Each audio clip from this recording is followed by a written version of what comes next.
Good morning mga ka-atin. Ayan, ang ingay ng mga bit natin, nagulat sila dun sa konsulta natin.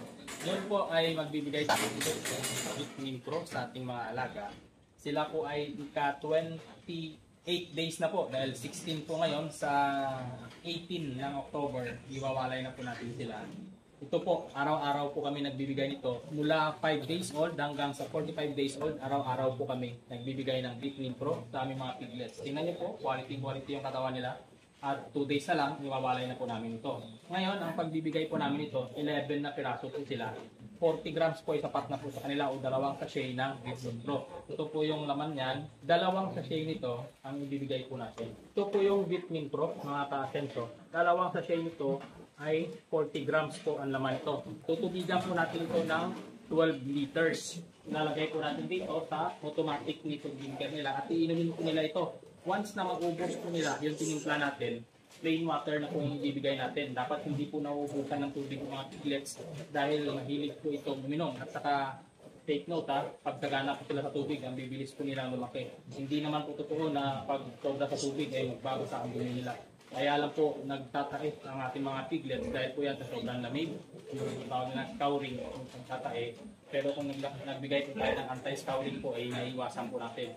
At saka nakakain po sila ng mga marurumi. Kung overfeeding na sinasabi nila, hindi po totoo yun sa mga piglets dahil naka-adlib itong feeding po sila.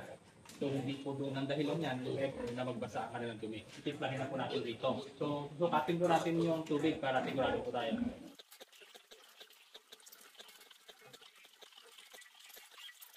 Habang naglalagay tayo ng dito, ayan, dudede po sila. Pero saglit lang po magpapadede ang nanay niyan kasi nga wala na po halos gatas dahil nagbawas na po kami ng kain. Yan, 6 liters yung ilagay natin. Ilagay na po natin ito. Dadagdagan po natin ng another 6 liters. Ito ang Vitamin Pro Water Soluble Powder. Araw-araw po ito mula sa 5 days old na mga piglets hanggang sa 45 days old.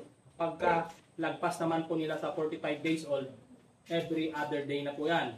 5 grams per head na po sila hanggang sa pag-dispose. Mga hanggang 90 days po nila. Yan ganun, para may withdrawal period naman sila bago pumunta sa consumer.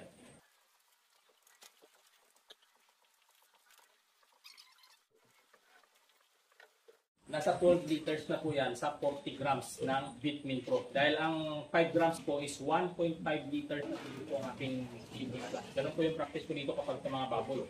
Kasi sa mga manok, 5 grams sa 4 liters. Sa mga baboy po ay ginagawa ko is 1.5 or 1 liter. So dahil po, malulusog at maliliksi naman sila, may inject naman sila ng B-complex. Kaya 1.5 sa 5 grams ng Vitamin Pro. Talaga malaking tulong po. Ayan po, nakikita niyo po, paglagay natin ng Vitamin Pro, talagang lalapit nila yung bulo ito. Ganun po ka-quality ang ating mga alaga.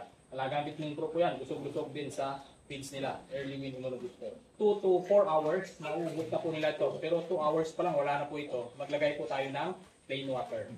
Ayan po, talagang palit-palitan po sila dyan. Ito ngayon, lagyan naman natin ang tubig para laruhan po nila. Ayan po, hanggang dito na lang mga ka-asenso. Sa magtatanong kung ano po yung nilagay natin sa tubig nila, every other day po kapag 45 days pataas na. Pero pag mula sa 5 days old hanggang sa 45 days, araw-araw po yan. Walang iba. Ito po, Vitamin Pro Water Soluble Powder. Ito po yung itsura niya na. Ito po, naka-sachet. Meron din pong nakakanister niyan, yung 1 kilo. Kung bibili po kayo, mas maingat na bumili po kayo ng 1 kg dahil mas mura po at maraming laman. Ito po kasi 20 grams lang. Halos maliit lang po yung diferensya ng presyo. So sa 1 kg po kayo, mas malaki po matitipid ninyo.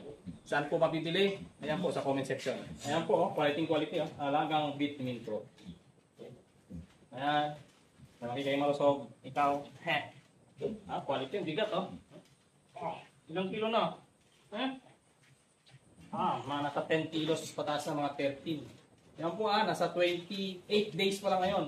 13 kilos na. Kaya possible na pagdating ng 45 days nito, abutin po ito ng mga nasa 20. Talaga nagtisiksikan po sila dun sa Vitamin Pro.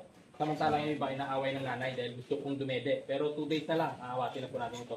Hanggang dito na lang po mga kasenso. Maraming salamat. Raymond Salinas po ng Usapang Agri Negosyo.